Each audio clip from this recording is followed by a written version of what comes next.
We've got 20 minutes to do a full body HIIT workout with a focus on the glutes. That's what my wife said she needed today. We've only got 20 minutes. Let's get it done, baby. We're doing 4 exercises in this circuit, starting with a feet assisted pull-up, or you can do a full pull-up, and if you don't have access to a pull-up bar, you can just do a dumbbell bent over row. Then we're moving into a kettlebell swing, followed by a dumbbell shoulder press, and then we're finishing with a hip thrust. So grab your equipment and let's get into it. We're starting with pull-ups in this workout, and you have to excuse us. There was some noise interference in the background, and some of these clips, the noise wasn't very good, so I've recorded a voice recording here. So Alana's starting with pull-ups. This is a really good upper body exercise because it trains all of the muscles in the upper back, all of the pulling muscles, and we're gonna offset it with a shoulder press coming up soon. And we're doing 8 to 10 reps per exercise, or at least for the pull-ups, we're doing 8 to 10 reps. It's a really good rep range for a full body circuit like this. It's enough to get some good volume without going too hard. You can face that way, that's This fine. is good because it keeps the wind out of it. Okay, off you go. So second exercise, we're doing a kettlebell swing. So for this one, you can count 12 to 15 reps, okay? You can do higher volume on something like a kettlebell swing because there isn't a slow, controlled eccentric phase, so it doesn't have the same, doesn't put the same stress on the muscles. That's a very different way of loading. But this is our first glute exercise. So this is a great exercise for the booty, but also for the core. You know, it works a lot of muscles in the body. So the way we do this workout is we go upper body, lower body, upper body, lower body. So you're resting, relatively resting the upper body whilst you're doing your lower body exercise here. Good work? Okay, and now we're gonna do our shoulder press. So grab onto the dumbbells. And so now this is the opposing movement to the pull-up. So the pull-up, off you go.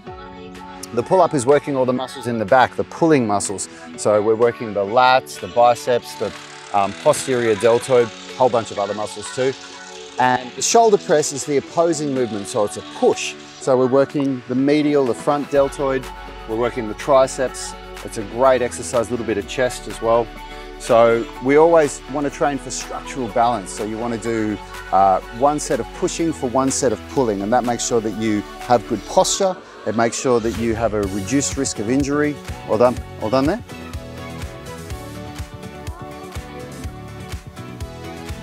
All right, Lani, let's go. Last exercise. All right, here we go. Last exercise for the circuit is the dumbbell Romanian deadlift. So Alana's grabbing her dumbbells there. Off you go, baby. Good. Don't go too fast on the way down. So keep going, but not too quick on the way down. Good. Keep your spine neutral, so when you go down, you look at the ground. Good, yeah, good, good. We don't want to be looking forward the whole time when you do a deadlift because it puts a lot of pressure on the neck, a lot of unnecessary pressure. Good, so pushing your bum back. Good, nice, that was a better rep. Going for that 8 to 12 rep range. I've already lost count, baby. Have you been counting? Yeah, I'm up to 10. Good work. And one more. All right, well done everybody. End of round 1. Put the dumbbells down. Let's get over and get into our pull-ups for round 2. So we're starting round 2 now, and because I had to move the camera between the exercises that we were doing, we couldn't just set the camera up. I do have to stop and then we start again, but we're not resting at all between exercises. So when you do a full body circuit like this, where you're doing an upper body exercise, then a lower body exercise, upper, lower again, you don't need to really rest because right now Alana's lower body is resting. So her glutes aren't doing any of the work here.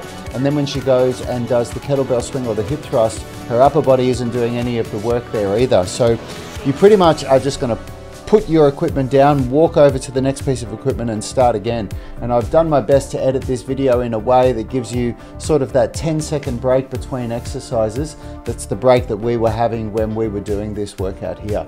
So we're gonna be doing 4 rounds, and by the time I finish editing this, it's actually gonna be a little bit less than 20 minutes. I pressed a timer on my stopwatch when we were doing this to time 20 minutes, but because of the time of moving camera and stopping and stuff, the actual workout time was less than 20 minutes. So it's a really efficient workout. You get so much done in such a short amount of time training your whole body like this. What I'm telling Alana to do here is to pull her shoulder blades back and down. So to really get her chest up to the bar, and at that point at the top to pull those shoulder blades back and down so you really engage the muscles in the upper back there. All right, let's move on to the kettlebell swing.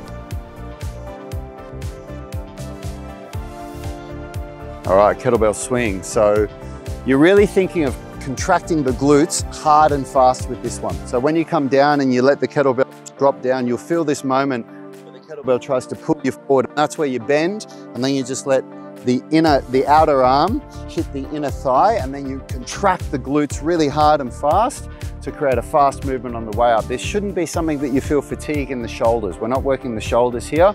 We're working the glutes and the posterior chain.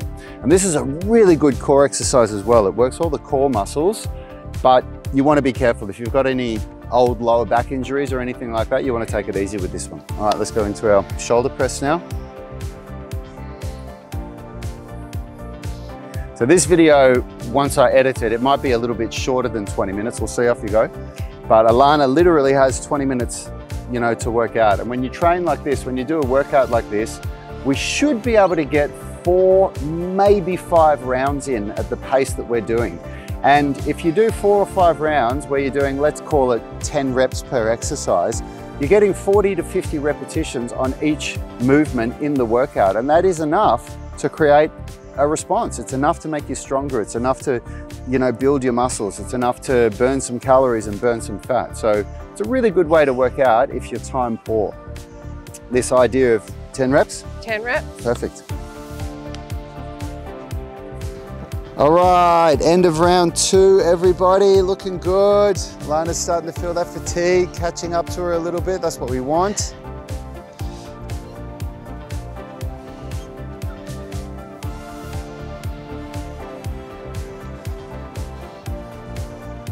Great work, baby. Looking good. Nice neutral spine. So when you do a Romanian deadlift like this, it's okay to bend the knees a little bit. You can also keep the knees straight as well if you want to, but what you did just there wasn't great, baby. You rounded your back a little bit. That's better. That's much better. We want to try and keep that neutral spine. So pushing the bum back, bending forward and coming back up. That's really good. This is a good video for you guys because Alana does have experience working out, but she's not a fitness professional, so you're seeing somebody that's, you know, learning how to do it. You're doing really well, Lani.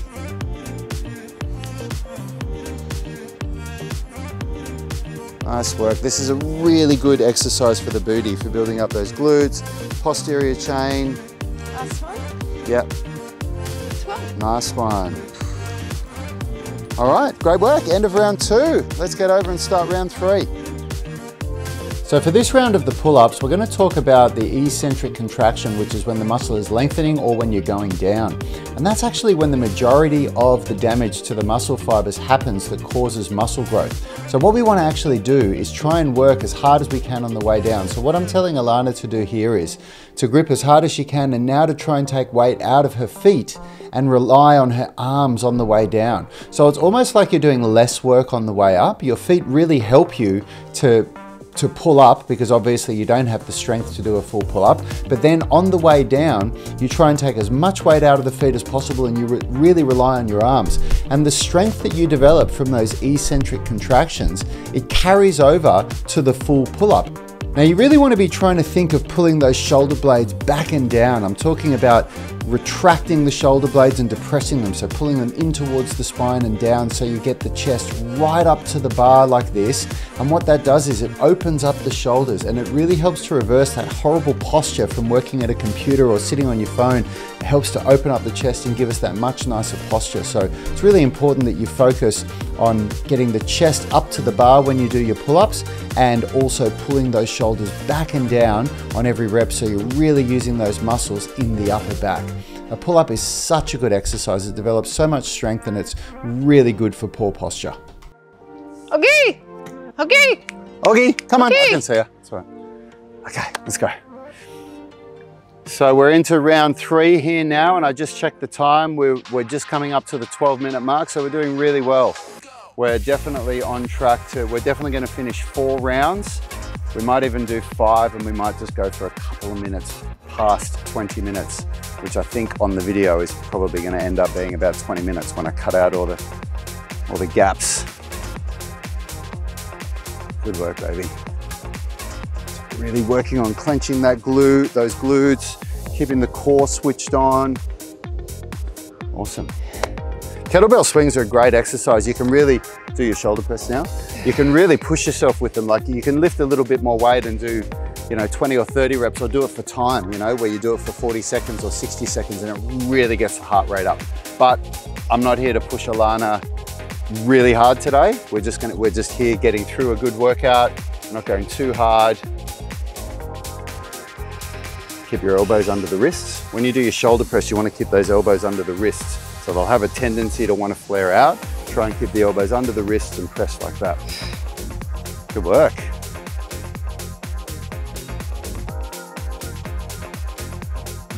All right, here we go, team. End of round 3. Turn towards the camera a little bit for this one, baby. That's it. Good. Okay, off you go. Bring your feet a touch closer together, Lani. Good. A little bit more. Okay, yeah, that's good. So when you're deadlifting, everybody, you don't want the feet as wide as you have for a squat. Deadlifting is different to squatting. So you can even afford to bring them a tiny bit closer together, Lani. Yeah. Because we want the knees to not have to buckle inward to make room for the arms. And when your feet are too wide apart, the only way, you either have to make your arms wider apart or you have to buckle your knees in a little bit, and we don't want either of those. Looking good, baby. Remember, not too quick on the way down.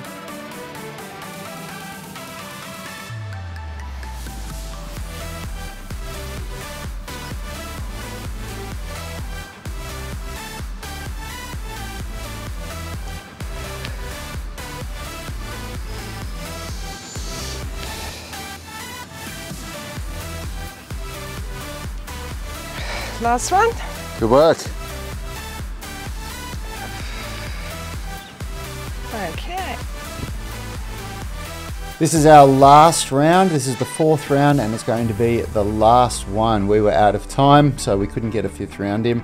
So we're going to be really gripping as hard as we can here on the pull-ups, as always, and we're going to be thinking of pulling the shoulder blades back and down. So I'm cueing Alana here, the shoulder blades, that on every rep she thinks of pulling her chest to touch the bar, physical contact, pulling the shoulder blades back towards the spine, so that's called scapular retraction, and down towards the bum, that's called depression. And every rep we think of doing that. Work hard on the way down, so you want to try and take the weight out of your feet on the way down, so that you're really relying on the strength in your arms and in your back, and that's going to carry over to the full pull-up for you. Don't discount how powerful feet-assisted pull-ups are. I've had so many women in their 20s, 30s, 40s and 50s use this method and this progress to unlock their first ever pull-up, and it always starts with the feet-assisted pull-up. It's such a powerful exercise, don't discount it. All right, let's move over to the kettlebell swing for our last round.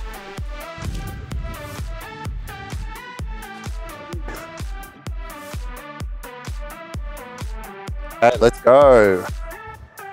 Coming up to the halfway point of the last round, everybody. If you've made it this far, you're doing really well. So put in a good effort for this last round. And anybody that wants more of a workout, you could just replay this video and make this a 40-minute workout. There's a reason why I only choose 4 exercises in a workout as well. I mean, I could have come down here with a whole bunch of equipment. We could have done 3 sets of this and then change the exercises and do 3 sets of that.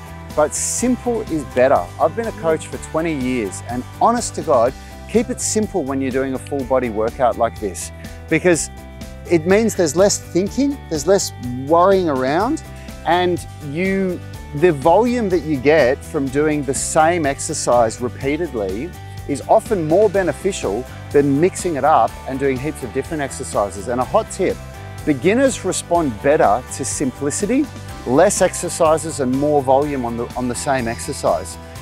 Whereas advanced people like myself, we respond better to more complex workouts. So more variety, more different exercises to do.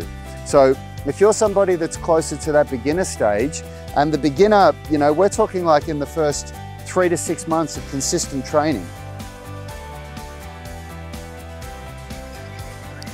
Last exercise, don't rush too quick on the way down, baby. You don't want to hurt yourself, you want to control that eccentric contraction. Eccentric is when you're going down, or rather when the muscles are lengthening. Don't bend the knees too much, more in the hips, Lani. Good. Yeah, so think of driving the hips backward. Good, that's better. Good work.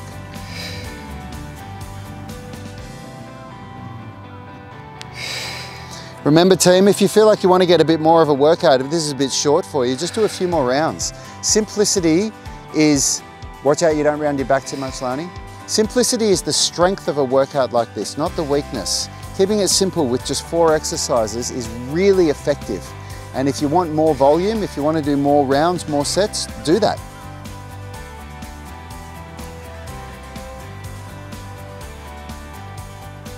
One more. Here we go. Well done, team. Woo! Well done, baby. Good work.